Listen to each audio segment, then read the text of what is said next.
Okay, welcome to this webinar hosted by the 21st Century China Center. I'm Quang. I'm a professor of sociology here at UC San Diego.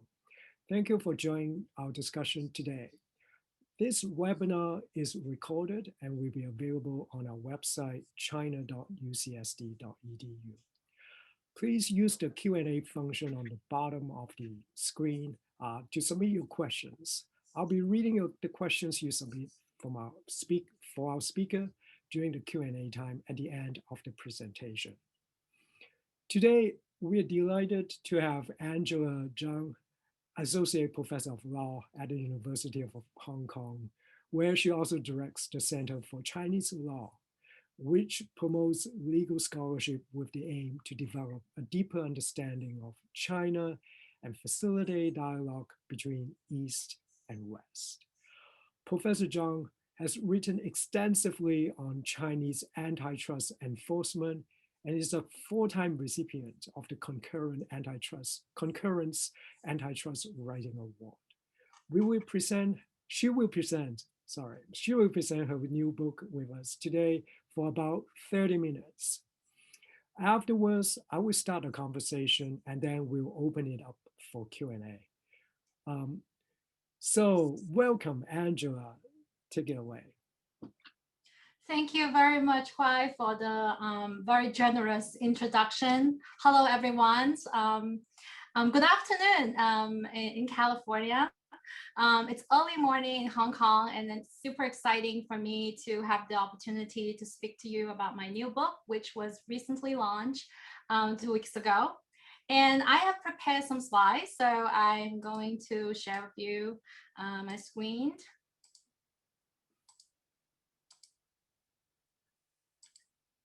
Okay, you see the slides okay?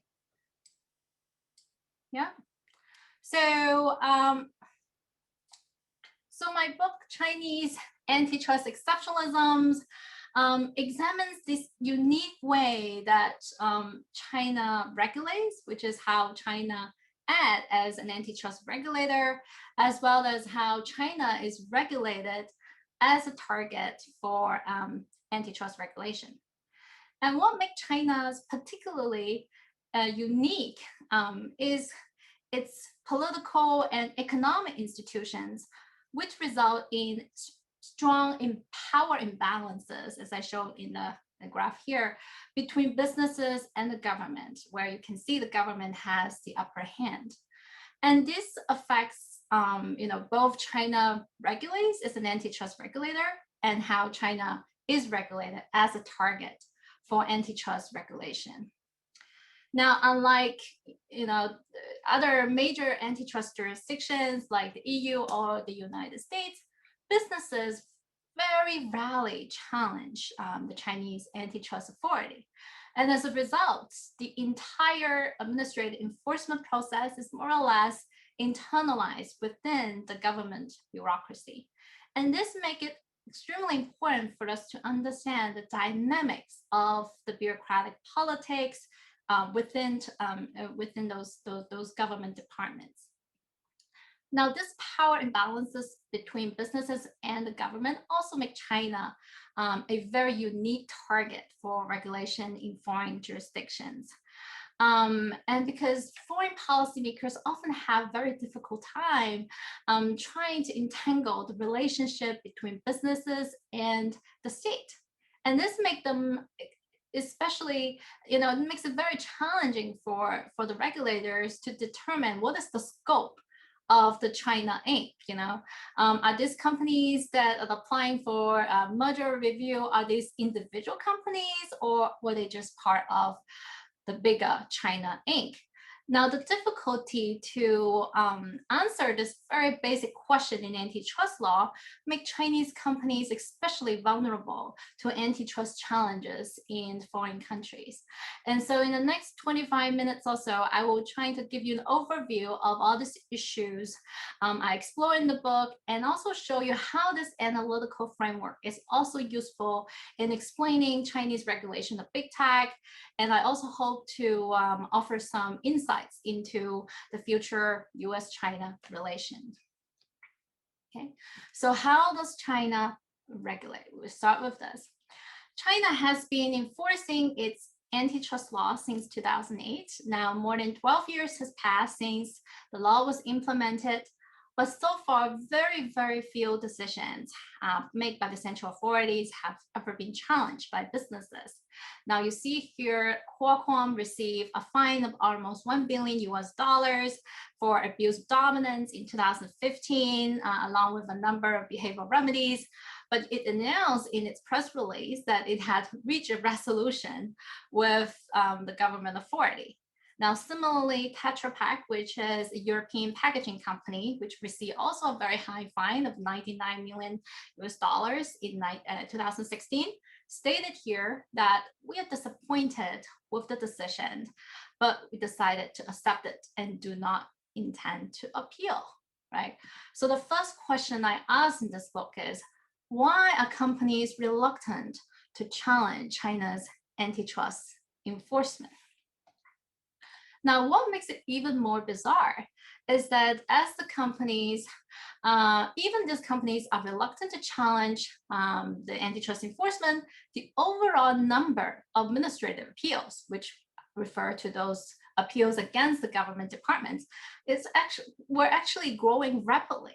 Right? I mean, this is largely because in 2014, China amended its administrative litigation law, making it significantly easier for plaintiffs to sue the government.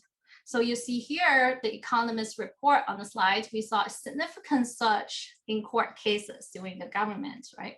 So if the judiciary is improving, then why haven't we seen more plaintiffs challenging those antitrust enforcement in court?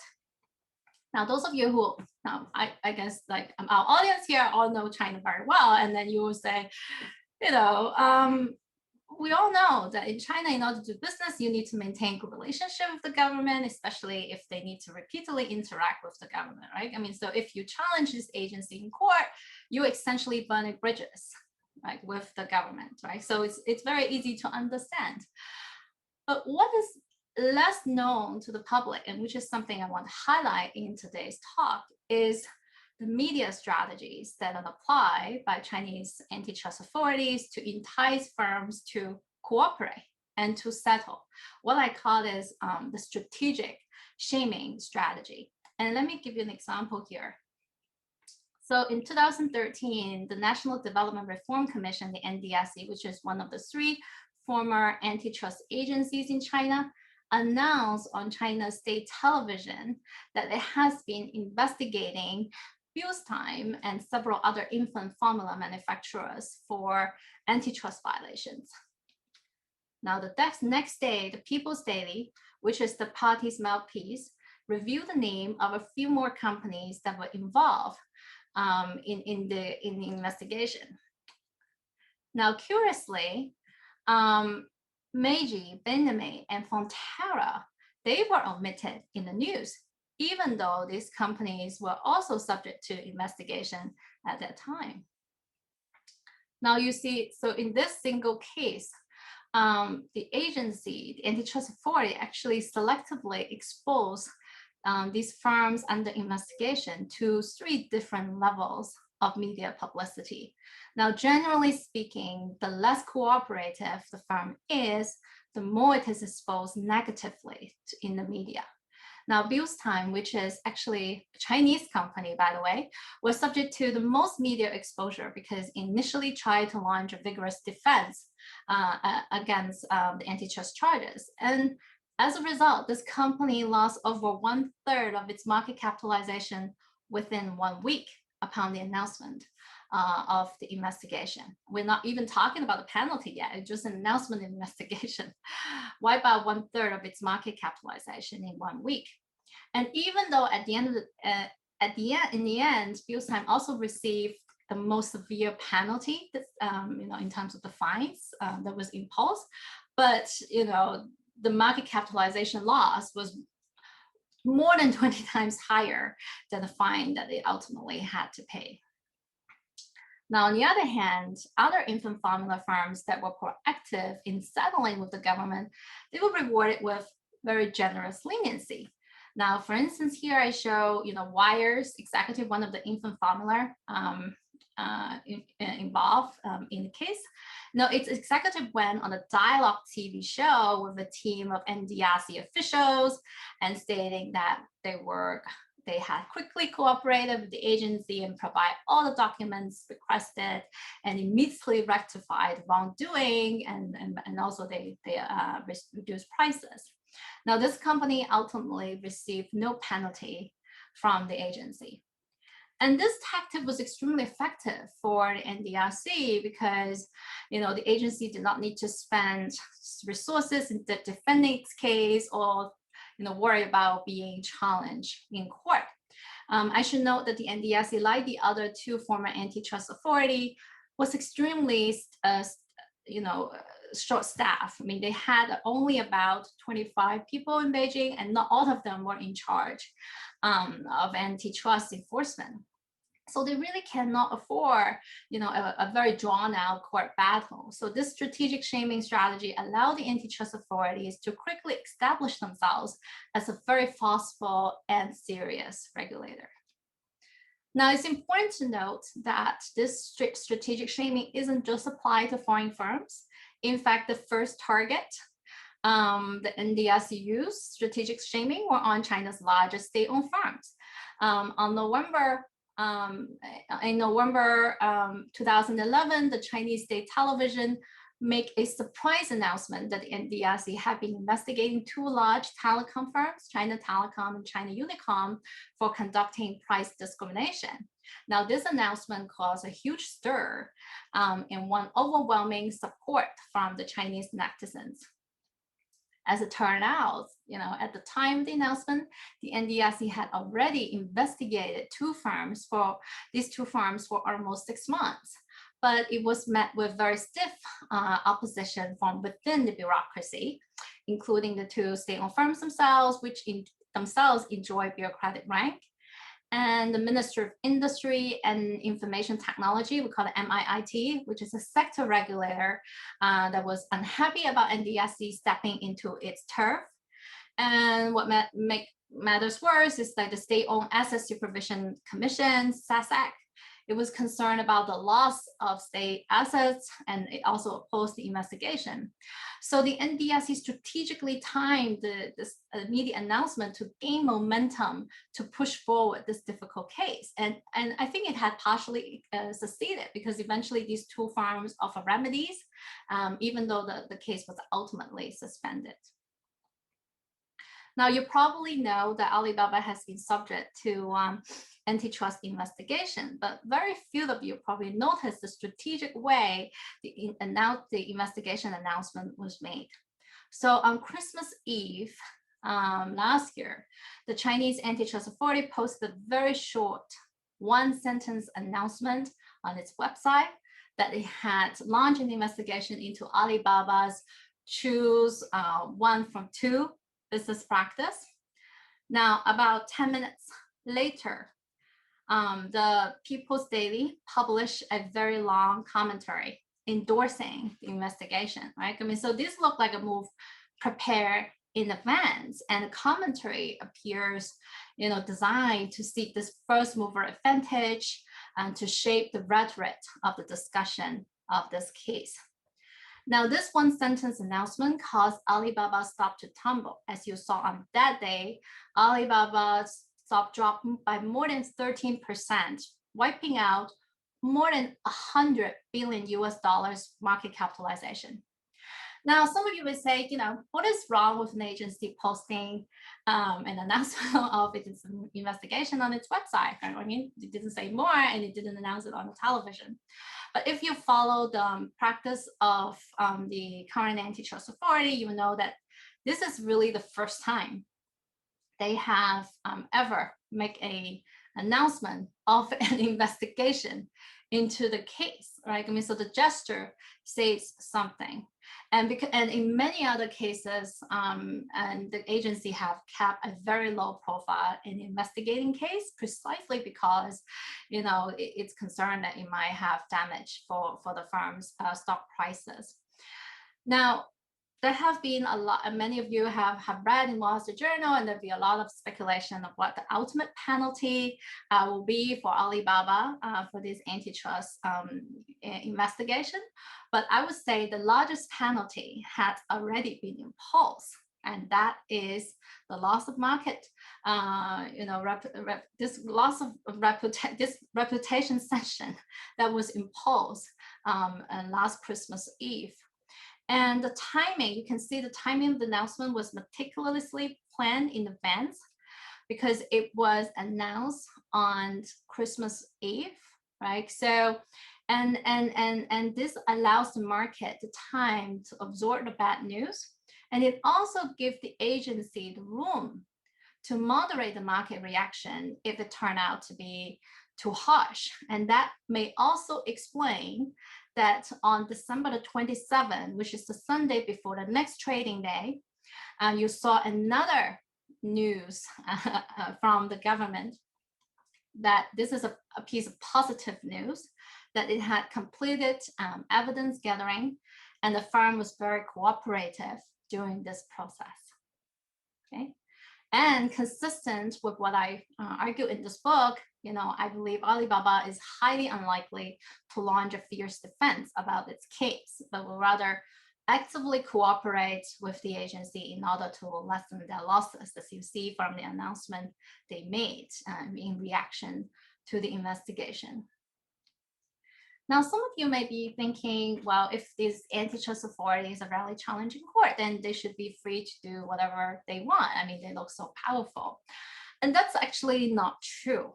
Much to the contrary, Chinese officials are actually subject to significant bureaucratic constraints. And as one official once told me, we can only dance within the boundaries of the stage that have been prescribed for us. And the stage that he was referring to is this kind of phenomenon of power fragmentation within the Chinese bureaucracy, which impose significant constraints on any one agency's freedom of action. So each government department in China have their own responsibilities and objectives that define the scope of action. And at the same time, there's often no clear boundaries when it comes to enforcement. So this inevitably would give rise to turf wars as well as inter-agency rivalries. And this, to some extent, become an internal checks and balance. And I call it the Chinese style of checks and balance, despite, you observe the lack of the Western style of checks and balance. Okay. Now, the Chinese antitrust enforcement is a prime example of power fragmentation. In the first decade of the antitrust enforcement, the power to enforce the law was split among three different agencies: the National Development Reform Commission, the NDSC we already talked about, the State Administration for Industry and Commerce, we call it SAIC, and these two agencies were jointly in charge of conducting investigation. Whereas the Ministry of Commerce, we call it MOFCOM, was in charge of merger enforcement. Now, the different missions, cultures, and structures of these agencies heavily influence how they formulate the enforcement agenda, their regulatory approach, as well as the final regulatory outcome. Now, let's first start by looking at NDRC. This agency used to be the State Planning Commission and was very powerful during those days when the Chinese economy was centrally planned. Now, over the years, the NDRC has seen its power decline as market reforms deepen. So the authorities saw antitrust enforcement as a golden opportunity to step back into the policy limelight and to fulfill its original mission of price control and ensuring stability. So in many cases investigated by the NDRC, companies actually offer to make significant price reductions when they were placed under investigation. Now, from an antitrust standpoint, it seems really weird for companies to voluntarily, offer price reduction. But we also have to understand these moves of offering these extra legal remedies were precisely designed to please NDRC, because reducing price is perfectly consistent with the NDRC's original mission of price control.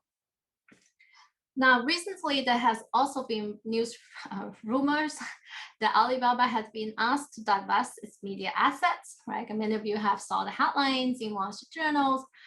But from an antitrust standpoint, there is actually no legal basis under the law to ask a firm to divest its assets because of abuse of dominance. And by the way, the media asset seems totally unrelated to what the e-commerce market for which it was investigated anyway.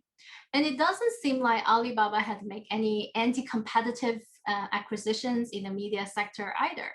So it looks to me, if this eventually turn out to be the real remedy, it looks to me that Alibaba is offering extra legal remedies to please the regulator. And this is, similar to what we observed in the past. And I will also note that in the Qualcomm case, arguably the most important remedy that was offered by Qualcomm, which was also announced in Qualcomm's press release, was a 35% reduction of royalties it would charge the Chinese licensees. But that important remedy was curiously omitted from the final legal decision, right? Now, understanding the culture of an organization is also very important to understand the behavior of the government department.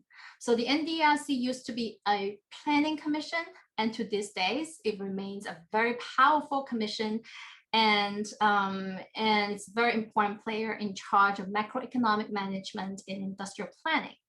Now, it is not a law enforcement agency, and very, very few of its staff. We're talking about, among of thousands of its staff member. We're talking about only a few that have a law degree, right? I mean, so you can say, law enforcement is not really in the DNA of this enforcement agency. So it is not surprising during antitrust investigation, the NDRC continued to employ its old tactics of holding administrative interviews with the companies. And some of these interviews were conducted in such a controversial way that it had led to accusations of abuse of administrative power, as well as a violation of due process, as you saw in this sensational news report by Reuters here. Now, in 2018, for those of you who follow China, you know that China went through a seismic government restructuring, and the three former antitrust authorities were consolidated into a single bureau, which was absorbed by SAIC, which was one of the former antitrust authority, to form a new ministry called the State Administration for Market Regulation, or the SAMR for short. Now, because the SAIC had been a market regulator for decades, right? They have decades of experience with enforcing anti-unfair competition law, trademark law, and etc. So I saw this as a very promising step for professionalizing Chinese antitrust enforcement. And indeed, since 2018, we have seen this new authority inject more transparency into the process and significantly streamline the merger review procedures. And there have been fewer complaints from foreign businesses about due process violations. So all this is good news. But ironically, just as China is moving towards law, I think the rest of the world is moving away from law. Now, I want to shift my focus to the international arena and examine the regulatory interdependence and how China weaponized its antitrust law in the Sino-U.S. tech war. Now, we start by noticing that the U.S. executive branch had wide discretion in prosecuting foreign businesses and individuals, and has strategically used this kind of legal discretion as an instrument of trade and foreign policies against China. And this is clear in cases involving Huawei and ZTE. And these cases were kind of like a wake-up call for the Chinese government, who were struggling to identify policy tools that would allow them to counter the so-called long-arm jurisdiction of the United States. Now, antitrust law was then quickly identified as a very appealing weapon to use against the US. And this is primarily because the antitrust law allows the Chinese government to exert extraterritorial jurisdiction over US business practices, as long as these companies have made sufficient sales to the Chinese market. Now, to give an example, like in a very large merger transaction between a US company and a European firm, which seemingly have nothing to do with China, can be held up by Chinese merger control. Now, Qualcomm's acquisition of NXP was one such an example. The deal obtained clearance from 8 jurisdictions, and China was the only jurisdiction that held up this deal. Now, China didn't block the deal, but delayed approving the deal to such an extent that the parties eventually withdrew their transaction. And recently, Cisco's acquisition of Acacia was similarly delayed for a long time. And even though it was eventually clear, but Cisco had to pay a much higher, a price for Acacia because of the delay. And earlier last week, Applied Materials, which is a top US chip making supplier, walk away from its deal to acquire a Japanese electric company, again, because of the approval delays from the Chinese Antitrust Authority. Now, in addition to holding up large mergers, the Chinese agency has also flexed antitrust as a weapon to investigate foreign firms, as you see here in a news article from the Global Times, saying that, under the anti-monopoly law, that China can launch investigation into US companies like Qualcomm, Cisco, and Apple. So you see, as US-China tensions intensify, Chinese antitrust may well become the battleground for trade and national security issues. Now, I want to briefly turn to the second part of this book, about how China is itself regulated by foreign antitrust authorities. Now, let's first start by looking at the antitrust legal challenges that Chinese companies face in Europe. Now, after the 2008 recession, Europe saw a large influx of capital from China, and the vast majority of the investment was made by the state-owned firms. And this gave the EU competition enforcers a big headache, right? I mean, so are these companies separate entities, or are they just part of a greater China Inc. led by the Chinese government? For those of you who know China very well, there's actually no clear black and white answer to this question. And this usual regulatory emphasis on ownership and control can often produce misleading results. And in 2016, when EDF, which is a French state-owned firm, and CGN, which is a Chinese nuclear power company, wanted to create a joint venture in Hinkley Point, as I showed on the slide here, in the UK, the European Commission decided for the first time it would actually treat all the Chinese firms in the energy sector as one single firm for the purpose of antitrust analysis. And this has huge ramifications for antitrust law. And this move, ironically, put the Commission at risk of jeopardizing its future jurisdiction over mergers or cartels among Chinese firms. Now, in recent years, Chinese state-owned firms have went through significant restructuring and actually have become bigger and bigger. And you just saw last month, Sinochem and ChemChina, the 2 large state-owned chemical company, has obtained Beijing's approval to merge to form an $100 billion conglomerate.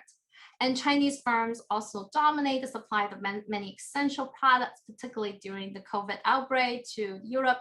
So if the Commission see all Chinese companies as kind of like a China Inc., then it will have no authority to intervene in cases involving 2 or more Chinese firms, because they would be deals made internally within a company, right?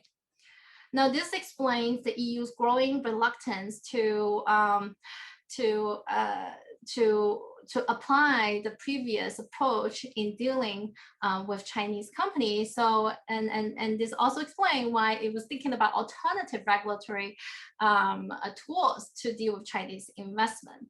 And its most ambitious proposal came June last year, when it released a white paper that proposed to set up a new merger control regime to vet state-backed acquisitions. And many observers believe that this move was precisely targeted at Chinese firms. Now, when Chinese companies were facing regulatory problems in Europe, they are also facing antitrust challenges in the United States. And it is well known that China's increasing trade dominance have stoked anxiety among US politicians. As you see, in 2018, the Trump administration imposed very tough tariffs on Chinese steel at the beginning of the trade war. Now, these fears of Chinese supply dominance were further elevated during the COVID outbreak, as more and more Americans come to realize how dependent they were on China for PPE supplies, right? And in fact, few Americans realized that now America imports 97% of its antibiotics and 90% of its vitamin C from China. And at the same time, because of China's dominance in those pharmaceutical and raw material markets, this has created conducive condition for the formation of export cartels. In the past 2 decades, we observed many Chinese manufacturers have been hit with antitrust litigation in the United States precisely for conducting export cartels. Now, the most famous of these export cartel cases involve a group of vitamin C producers, and it went all the way up to the US Supreme Court. Now, these vitamin C producers did not deny that they had coordinated their prices, but they defended themselves on the basis of foreign sovereign immunity, because they said that it was the Chinese government that asked them to coordinate the prices because they fear they may be subject to anti-dumping duty for selling too cheaply to the US government and to the United States. And the Chinese Minister of Commerce also submitted an amicus brief acknowledging that it had compelled these companies to organize the export cartel. Now, in the end, the Supreme Court decided that it was not bound by the interpretation of the Chinese law from the Ministry of Commerce, and instead decided to defer to the US executive branch to handle the case. Now, this put the Chinese manufacturers in a catch-22 situation, because if they compete fiercely, inevitably they will set the prices very low, and then they will be very likely subject to anti-dumping charges. But on the other hand, if they coordinate and raise prices, they will be in violation of the US antitrust law. And so this puts the Chinese exporters in a very precarious situation.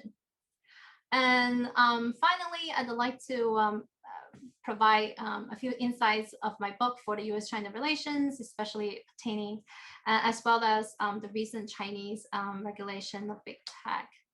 Now, there have been a lot of discussion in the past, and probably even more in recent years, about asking this question: is China friend or foe? Right? I mean, maybe more and more of you in the US may decide China is no longer a friend, but the reality remains that the Chinese and the US economy are very tightly integrated, and there are mutual benefits for both sides to cooperate in many areas. So the question is the following, right? I mean, in the absence of trust and friendship, is there any hope for cooperation? And I hope this book helps us with the answer is yes, right? You see, although foreign firms are vulnerable to regulatory attacks from the Chinese authorities, the Chinese firms are equally vulnerable to attacks from foreign regulators. And we are seeing tighter scrutiny over Chinese firms from both US and EU regulators. So the fact that both sides can obtain significant leverage over each other is actually a good thing, because this is kind of like a hostage exchange, which is very, which is conducive to maintaining peace between the two sides. And it is precisely for this reason, I think it's important to further facilitate integration between China and the West. Because if Chinese companies are blocked from the US market, similar to what it has experienced with TikTok and WeChat, then the United States will have less leverage over China, and this will make the US operation in China actually more vulnerable, right?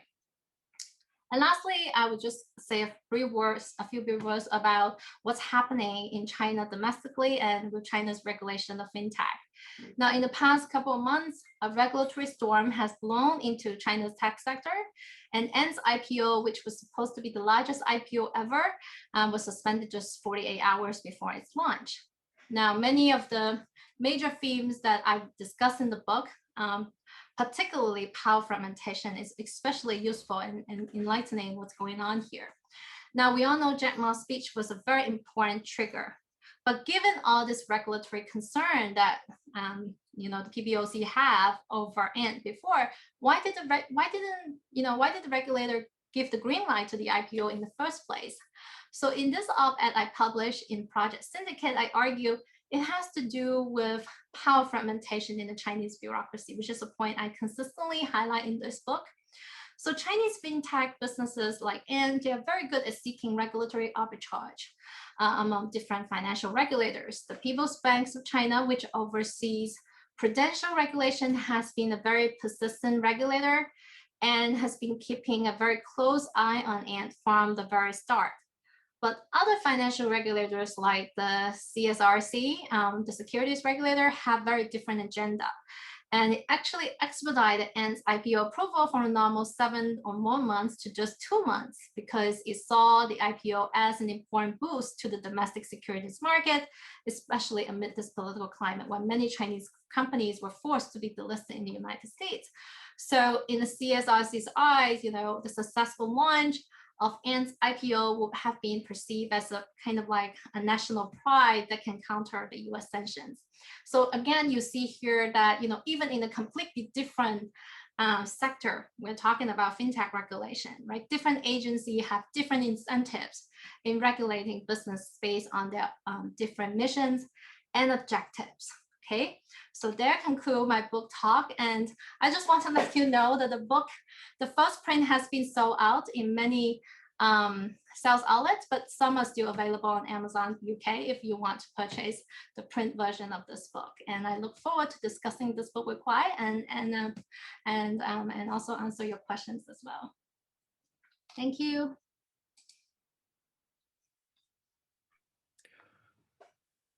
Thank you, Angela. This is great. It's a lot to think about. I would just say I did a quick read of the book. I didn't manage to finish the whole book, but I read a couple of chapters and it's great. I learned a lot from the book itself, and your ability to explain complicated and technical antitrust issues while blending a social scientific, political scientist viewpoint, and also incorporating game theory and law and economics into your analysis. That's fascinating. So I highly recommend taking a look at the book.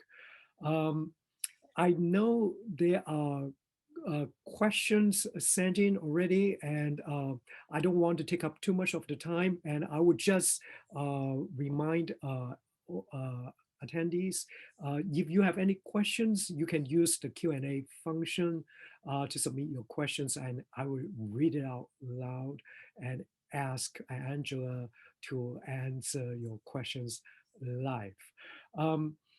Before we get to the Q&A, let me just take advantage of my role of hosting the webinar to ask you a couple of questions. So I'm very happy that you talk about Ant, even though it is not strictly speaking antitrust, but you also mentioned about Alibaba in December last year, and that was a move from the SMAR. And so I wanted to ask you, looking at the events from the outside, I remember one day I was reading, I forgot whether it was The Economist or the Financial Times, and it mentioned something about Jack Ma versus Xi Jinping. And there's that idea about is from the top, it is all kind of like aligned, and the decision is pretty much unanimous, and they go all out to target the company.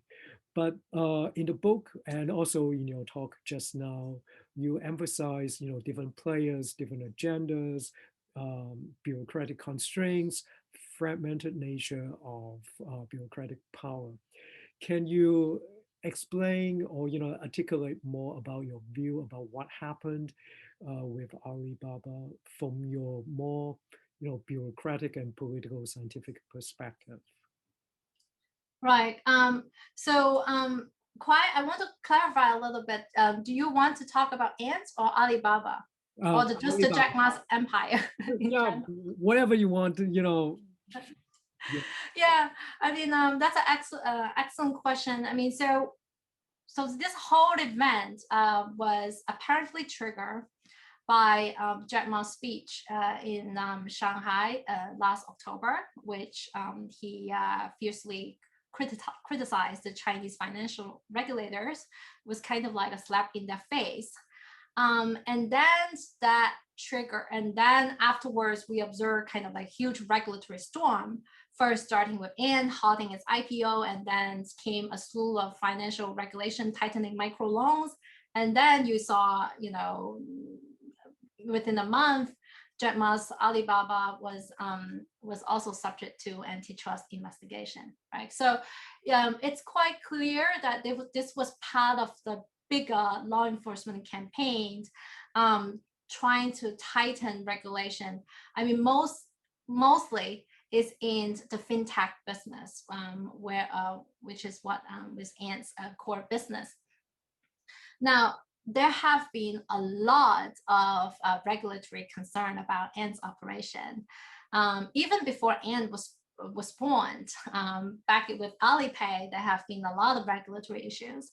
And the PBOC has been a very persistent regulator precisely because its mission as a monetary policy maker, as well as a regulator overseeing macroprudential regulation in China.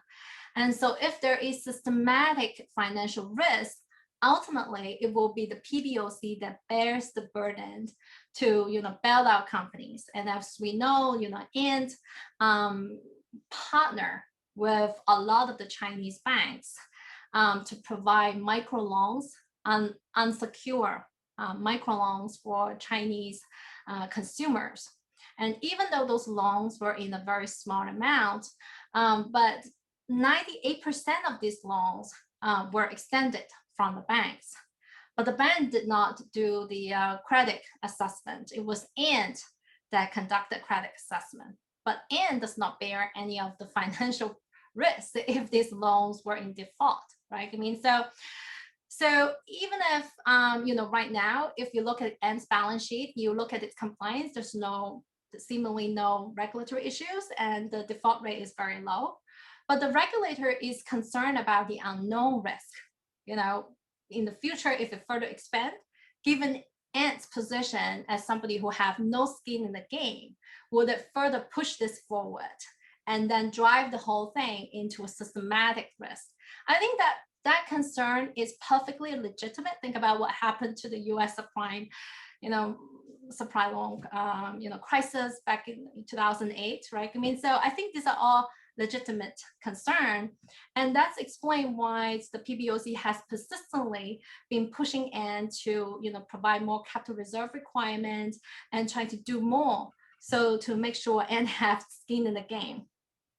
But what is dramatic here is the problem is how Ant gets, to obtain this green light to get listed, right? I mean, last year. I mean, and I think Ant saw a very good opportunity at that time because of the threat to delist Chinese company from U.S. stock exchange did give Ant an opening to seek for this kind of regulatory arbitrage, and because of Ant's huge size, if it can successfully launch an IPO in China, it will be a significant boost to Chinese securities market, and will set a very good example for other Chinese tech firms which want to come back to get listed in China, right? So, so this is something that will be consistent with the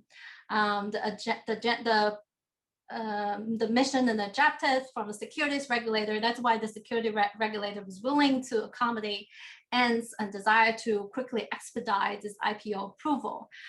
But once the IPO was approved, once the IPO was filed, there's more information coming out, right? I mean, the regulator suddenly realized, all Ant's huge, micro lending business, well, actually is the main part of this business. So Ant prime itself as like a tech fin firm, like it's emphasizing on supplying technology to facilitate financial and transactions, but it end up, most of its revenue is not really derived from technology. It's more deriving from, its lending business. And there's more information that was revealed to the public because Ant's IPO was overly subscribed. And also it obtained a valuation not as a bank, which is what PBOC trying to regulate Ant as, but as a tech firm. So it obtained a much higher market capitalization valuation. And that worries the PBOC even more because they are seeing this as an imminent bubble that is going to burst if Ants are able to proceed with the IPO, right? I mean, so I think if you ask me if Jack Ma didn't make the speech, would this IPO go on? I think so, right? I mean, it's already there. I mean, it's just 48 hours before its launch. I think it would go on, right? I mean, I think the Ant would have been successful in pushing this forward because it was successful in seeking that regulatory arbitrage.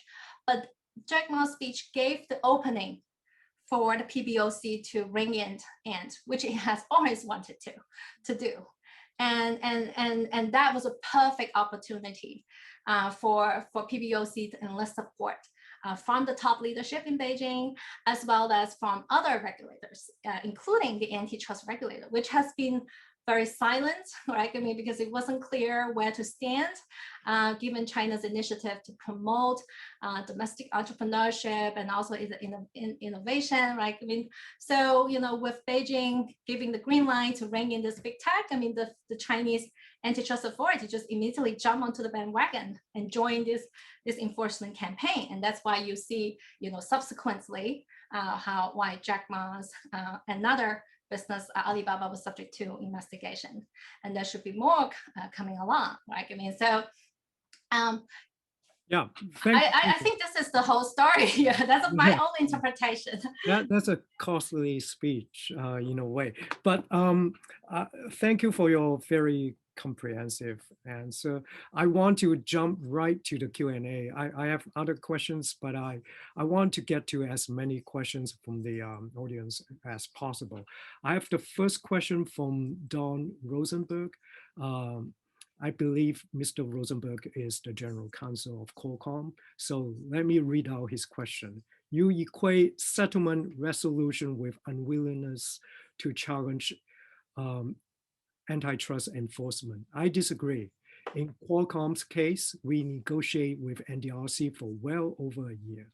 One element of that lengthy negotiation was to challenge the interpretation and application of the nascent AML, anti-monopoly law. Do you disagree? I absolutely agree with him. And actually, if you read the book, the first chapter of the book, I started talking about how Qualcomm was one of the few instances where businesses was willing to challenge the antitrust authority.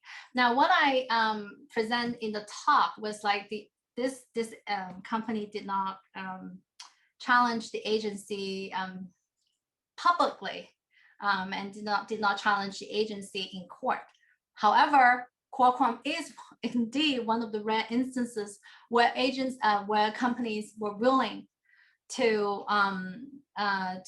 was prepared to challenge the agency in court, and precisely because Qualcomm has such a huge stake in the Chinese market, and this case matters so much to Qualcomm that we see so many meetings, as you pointed out, between NDRC and Qualcomm. And I also know that Qualcomm have engaged a lot of people to do lobbying, not just antitrust work, but also lobbying work, and that have been putting pressure on the Chinese authority as well. So, but for most other businesses, when they don't have such a large stake as Qualcomm, which derive over 50% of its revenue from the Chinese market, right? For most other foreign businesses, when they're talking about a few million or 100 million, fine in China, they would rather pay the fine and move on with their life, right? I mean, rather than burning bridges with the government.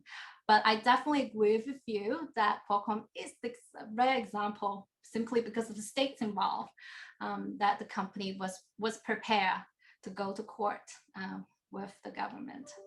And I think that you guys ultimately got a good deal, right? I mean, it's a good compromise. And this is something I also wrote in the book, right? I mean, the agency did not confiscate the illegal gains, which is something they could have done. And then they did not change the business model of charging the royalty rates, even though you offer a discount as part of the remedy. Yeah. So it is a lift and left approach. It's to some extent, it's a win-win for both sides, and because the agency also looked good by imposing a very high fine on the company. Thank you. So the next question, Guan Lei, he asked, for the tactic of strategic shaming to work, antitrust authorities need to coordinate action from several government departments, including the official media. Do you think such a coordination is possible and done at a higher level than the antitrust authority itself? I guess, I mean, the question is about your fragmented authority politics assumption. If it is so fragmented, then how can they achieve this kind of like coordinated attack in the media to achieve shaming of certain target companies? Right. I mean, I don't have the insider story as to how they coordinate behind the scenes, but I do observe this kind of coordination, and it's really hard to explain this using alternative explanations. And obviously the media department is not in charge of antitrust, right? I mean, so to what extent does the media department have an interest in intervening in those antitrust cases? But I do note that in the first case involving China Telecom and China Unicorn, the media watchdog, they do have an indirect interest in this case, because one of the company that was a complainant to China Telecom, China Unicorn, is owned by the media department, is affiliate with the media department. So there was a lot of speculation at that time why they make such a high profile announcement on CCTV, because CCTV was affiliated with the complainants. So, but all these things were orchestrated behind the scene. But obviously, if the government department like the media have a direct interest, like the China Telecom, China Unicorn case, you see greater incentive for this department to get involved. But I guess it's also based on the quid pro quo, this kind of coordination, right? I mean, it's a repeated dealing among the government departments. So if they need support from the media might cooperate. And in return, the agency can also extend favor to the media in other occasions. But I don't think it is necessarily done at a higher level than the antitrust authority itself. It's more based on the intra-agency cooperation. Okay, question from David Reed. Could you comment on the way the regulation agencies sometimes compete with each other to be seen to be penalizing foreign companies? So I guess it is the flip side of the argument of bureaucratic constraints, check and balance. Sometimes we don't see a lot of like check and balances, but then certain agencies seem to compete with each other to one up each other in terms of like penalizing foreign companies. I think that's what the audience question is about. Right. I mean, on top of my head, I cannot give you a specific example where um, foreign firms were penalized directly because of interagency rivalry.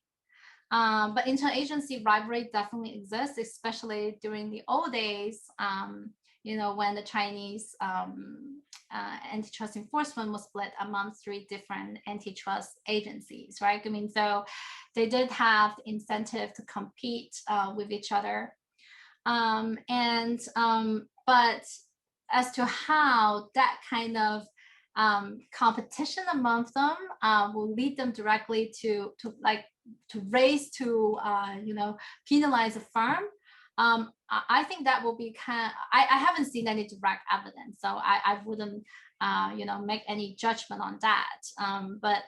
But overall, from an agency standpoint, I don't think any of them was specifically targeting at a foreign firm, because they have so many cases, they have so many complaints every day, right? I mean, so they don't proactively go out to target at a foreign company. But once they are faced with all these complaints, I mean, there will be a question of selective enforcement because of their resource restraint, as we talk about, right? I mean, and then when they choose among these different cases, there are a lot of things that they need to consider, right? I mean, how much resistance would they experience when they go and investigate a firm, right? I mean, investigating a large scale firm will be a completely different experience than investigating a foreign firm, right? Because they would expect much greater bureaucratic resistance when they investigate a foreign firm. And so I don't think it was necessarily that they want to target a foreign firm for antitrust investigation, but it's just the reality is that it's just simply easier to go after a foreign firm, given China's unique political and economic institution when you compare it with going after a big state-owned firm. So Jaikun Zhang, he has a question. Could you please elaborate on China's weaponization of antitrust in foreign affairs? Are firms from certain countries more likely to be investigated than others? Does the consolidation of the regulators that you described in your presentation make it easier for the central government to politicize or weaponize the use of a antitrust law in foreign policy? Right. I mean, this is an excellent question. So I want to clarify one point, that China is using its antitrust law more like a defense rather than like a proactive economic weapon, right? I mean, so imagine now China is in this tick for tack, economic trade war with the United States, right? I mean, when the United States imposed very aggressive sanctions on Chinese companies as well as business executives, China is thinking about what can we do to counter this. So it's flexing its muscles with the antitrust law as a threat to deter the U.S. sanctions. Now, if the U.S.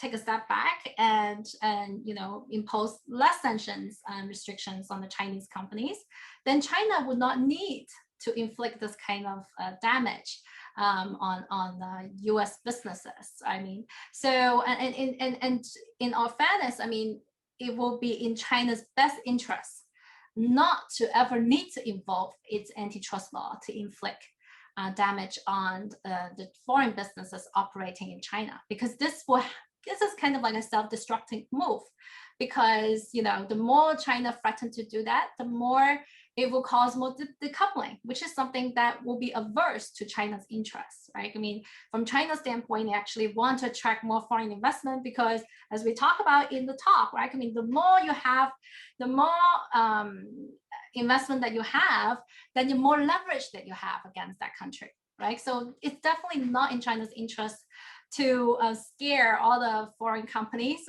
with the threat to investigate them for antitrust law.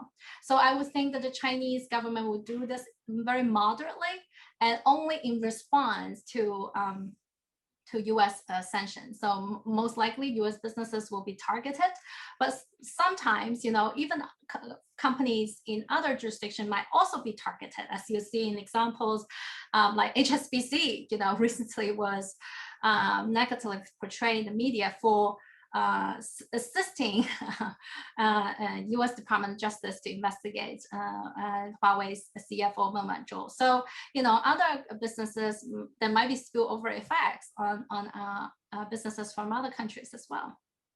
We are so running out of time, but can you do one more? Yes. Okay, so David Addick, he has a question about what is the common academic and professional development background of antitrust regulatory officials. I guess, the question is, you mentioned about NDRC and not many of them are legally trained. And then SARC, many of them are more legally trained. So can we talk about a certain common academic professional background? Oh, I think that it's all varies. There's not a very common pattern of their academic professional background, but I have to say the current antitrust enforcer is very thinly staffed. And actually, it's all the enforcers that you see in Beijing right now, there are about 45 of them. They were all former officials from the three former antitrust authorities, right? I mean, so this agency would not build from scratch. It all came from the previous agencies, and the previous agencies they hire people based on their former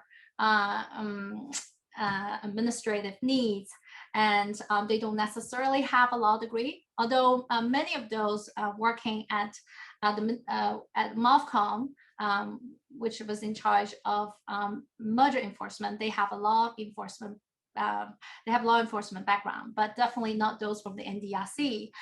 It could have many diverse backgrounds.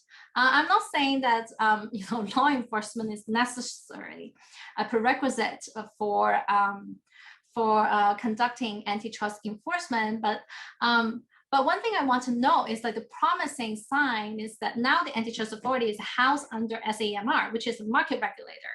And this market regulator have a lot of experience with law enforcement. So with the top leadership at the agency that have this, awareness of due process and awareness of the need to conduct, the enforcement in a legal oriented way, I do think that they would trying to do things professionally. And this is all the changes. There are many positive changes we observed in the past 2 years that should give more assurances for foreign business. Yeah. Thank you, Angela, for your presentation and for answering all the questions. Thank you for being with us today. This webinar will be available on video and podcast in the next few days on our website, china.ucsd.edu.